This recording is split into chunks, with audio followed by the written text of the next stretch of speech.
Ayaw na mag-charge ng battery charger nito tol. So tingnan mo tol, 12.2. Kaya tigain pa natin yan. Hindi na siya umaangat no. 12.2 pa rin. So pag ganitong kaso mga tol, i-check natin yung wiring ng regulator niya.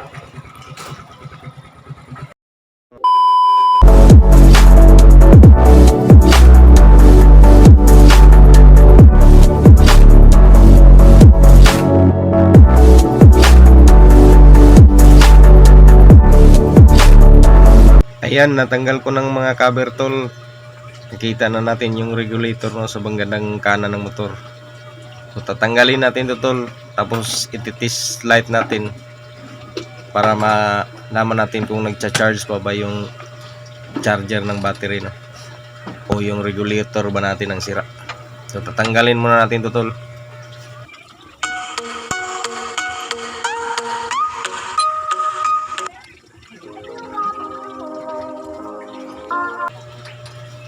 Ayan, natanggalan natin tape tol no. So may jumper na pala to tol. So titis natin ngayon kung baka ito lang ang sira tol. So tanggalin muna natin to.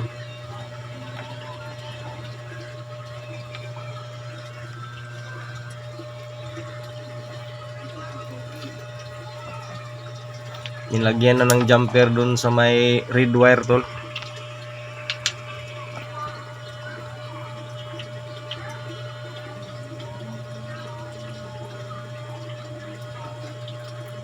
Ayan tol, nakita na natin yung mga wire. So itong yellow wire tol, ito yung para sa light coil no, galing stator. Itong white wire naman ang charging nya. So ito yung ititis natin. So yung red wire naman tol na naka jumper na, yan naman yung papuntang battery na no. So saksak muna natin yung kabilang dulo ng tester natin sa white wire, tapos yung kabila naman sa ground no. Tapos kickstart natin yung motor tol. Dapat umilaw to yung white wire tol no. Dahil pag hindi umilaw to, so ibig sabihin hindi talaga nagcha-charge yung battery no. So sira yung charging natin o kaya makasunog na yung stator. So de-direct na natin sa battery yung negative ng battery ito tol, para sigurado tayo.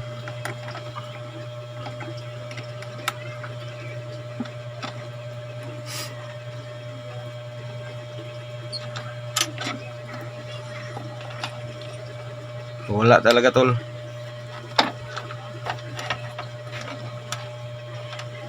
Ayaw talaga umilaw.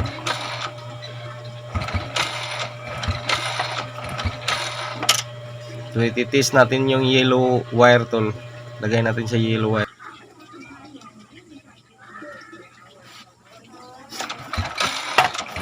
Wala din. So ibig sabihin nito tol, baka sira na yung stator no, o kaya yung linya ng yellow at white wire ang may putol.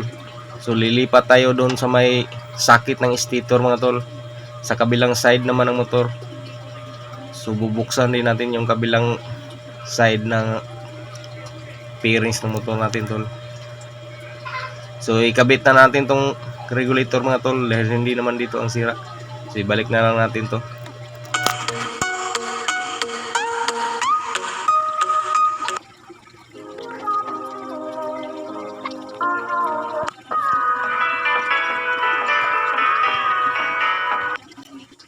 At nandito na tayo sa kabilang side ng motor tol, sa stator side naman. So tatanggalin natin itong sakit ng stator tol. Dito naman tayo mag titis light no. Yung white wire at saka yellow wire pa rin ang titis light natin tol. So connection lang to doon sa white wire at yellow wire ng regulator natin no. Kapag umilaw dito tol, so ibig sabihin yung linya papuntang regulator ang sira no. Pero pag hindi naman, ay ibig sabihin nito tol, sunog talaga yung stator natin. So ititis light natin tong yellow wire at saka white wire niya tol. So tatlong wire lang naman to sa sakit na to tol. Yung white wire, yung charger, yung yellow wire, yung light coil, tapos tong blue na may stripe na yellow tol. Ito naman yung sa pickup, no, sa trigger ng motor. So hindi na natin isasali yan, yung white wire at saka yellow wire na lang ang test light natin. So yung kabilang side ng test light i-clip natin sa body ground tol. Tapos i-kick start pa rin natin, no. Padyakan natin yung kicker.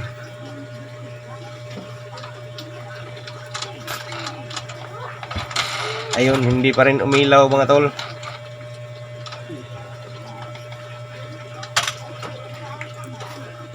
Wala talaga mga tol. Lipat natin sa yellow wire yung test light, no. Subukan natin yung yellow wire. Tapos kickstart ulit.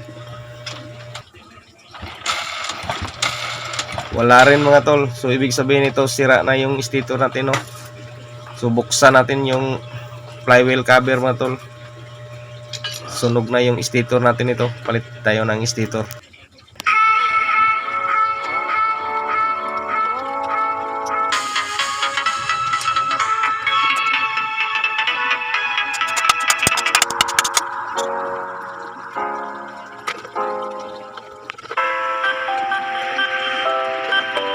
At tatanggalan natin yung flywheel cover mga tol, no. So ayan, nakita natin yung stator. So tatanggalin natin to dahil magpapalit tayo. Pero gabi na ngayon tol, wala nang bukas na mga tindahan ng motor, no. So bali ang ipapalit natin lumang stator pa rin. Mayroon akong savings dito na lumang stator ng XRM110. So yun ang ipapalit natin. So tatanggalin muna natin itong stator. Mayroong 6 na bolt na 8mm yan. So tanggalin natin lahat.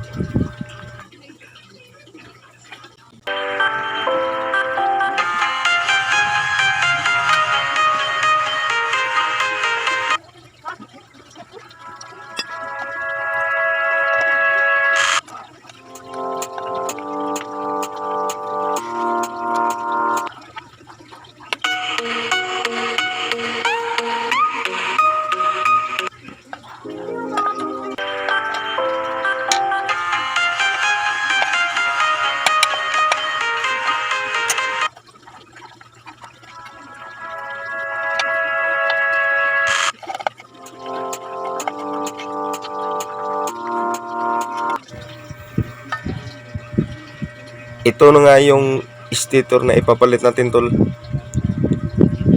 Sira na yung primary coil nito, pero okay lang kasi battery operated naman yung CDI nito mga tol, no. So hindi natin kailangan ng primary coil. Ang mahalaga lang ay yung charging niya ay gumagana pa, no. So kung paano natin tinanggal yung stator kanina tol, ganun din pagbalik. Siguraduhin nyo yung wire nasa ilalim at saka nakapasok dun sa may slot ng flywheel cover na allocated sa mga wire ng stator, no, para hindi tumama sa flywheel pag umikot na. So ikabit na natin to tol, tapos i-slide natin kung gumagana pa yung charging nito, no.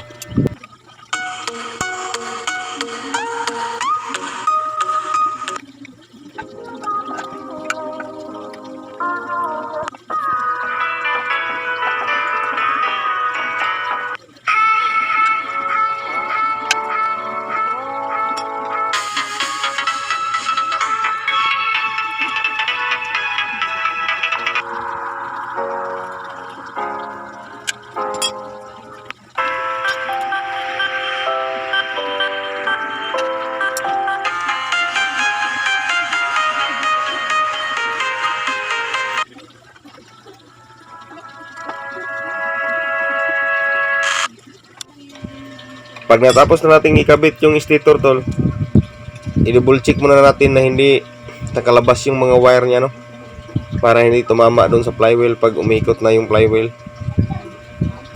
So kung okay na tol, balik na natin to. Tapos i-slide natin ulit yung white wire at saka yellow wire. Dapat iilaw na siya tol.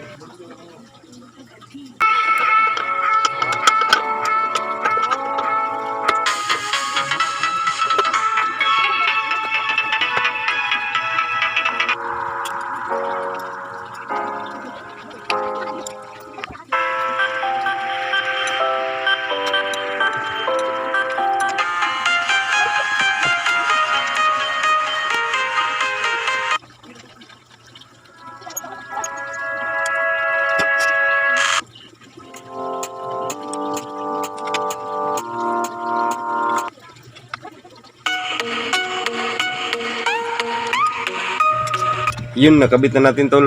So siguraduhin natin na mahigpit yung 4 na bolt ng flywheel cover. So iti-test light na natin ngayon yung white wire at saka yellow wire. So yung kabilang wire ng test light sa body ground ulit, ipit natin. Tapos test light natin yung white wire, padyakan natin yung kickstart. Dapat umilaw na siya tol. Ayun, umilaw tol. So tingnan nyo tol, umilaw na siya. So ibig sabihin okay yung charging ng stator na pinalit natin tol. Tapos yung yellow wire naman umilaw din. So good na to tol. Pwede nating ikabit yung sakit. Tapos i-testing natin yung motor, paandarin natin. Kung titingnan natin yung voltmeter, kung pinaandar natin at i-revolution natin ay umangat na yung voltmeter natin, no? Yan ang mga tol. So nagcha-charge na siya mga tol. So paangat na nagpaangat yung voltmeter, no? Habang ginigrip natin ng malakas yung motor. So umabot na siya ng 14.1 na ngayon mga tol. So ibig sabihin mga tol, nagcha-charge na siya. So hanggang dito lang muna ang video natin mga tol. Maraming salamat sa panonood.